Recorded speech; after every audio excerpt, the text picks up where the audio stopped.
संभाजी महाराज छत्रपति शिवाजी महाराज के ज्येष्ठ पुत्र और मराठा साम्राज्य के दूसरे छत्रपति थे। वे न केवल एक पराक्रमी योद्धा थे, बल्कि विद्वान, विचारशील और नीति निपुण शासक भी थे। उनके शासनकाल में मराठा साम्राज्य ने मुगलों के विरुद्ध संघर्ष को नई ऊंचाइयों तक पहुंचाया। परंतु दुर्भाग्यवश संभाजी महाराज को अपने जीवन काल में अनेक षड्यंत्रों और विश्वासघातों का सामना करना पड़ा, जिनका अंत उनके क्रूरतापूर्वक किए गए वध में हुआ। यह लेख उन्हीं षड्यंत्रों और उनके प्रभावों का विश्लेषण करता है। उत्तराधिकार को लेकर राजनीतिक षड्यंत्र। छत्रपति शिवाजी महाराज की मृत्यु के बाद मराठा साम्राज्य में उत्तराधिकार को लेकर असमंजस की स्थिति उत्पन्न हो गई थी। शिवाजी महाराज के छोटे पुत्र राजाराम को कुछ दरबारियों ने संभाजी के विरुद्ध खड़ा किया। इसमें खास भूमिका मुगल समर्थक दरबारियों और कुछ असंतुष्ट सरदारों की थी, जो यह नहीं चाहते थे कि संभाजी सिंहासन पर आसीन हो। इस षड्यंत्र के चलते प्रारंभ में संभाजी महाराज को दरबार से अलग कर दिया गया और उन्हें अपने ही पिता की राजधानी से निष्कासित होना पड़ा। परंतु जल्द ही उन्होंने राजनीतिक चतुराई और सैन्य शक्ति के बल पर अपना अधिकार स्थापित कर लिया। मुगल सम्राट औरंगजेब ने मराठा शक्ति को समाप्त करने के लिए अनेक षड्यंत्र रचे।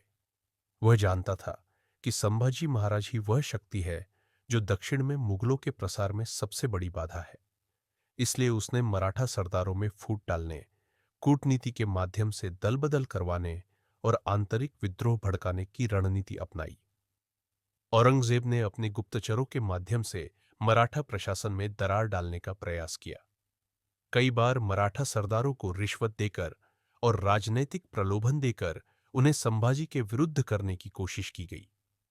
संभाजी महाराज की सबसे बड़ी चुनौती उनके अपने कुछ सरदारों और विश्वास पात्रों द्वारा किया गया विश्वासघात था।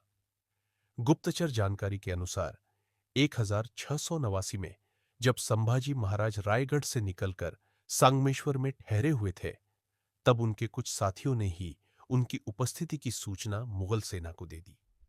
इस गद्दारी का परिणाम यह हुआ कि मुगल सेनापति मुखर्रब खान और काजी हुसैन ने अचानक हमला कर उन्हें बंदी बना लिया।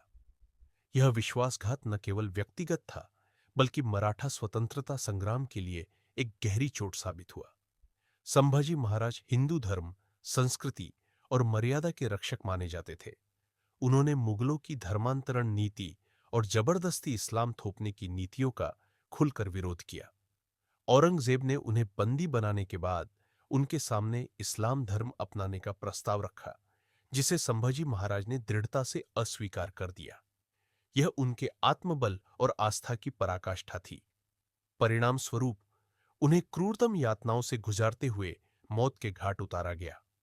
यह घटना न केवल एक शासक की मृत्यु थी, बल्कि यह धार्मिक अत्याचारों के विरुद्ध उनके बलिदान की कहानी बन गई।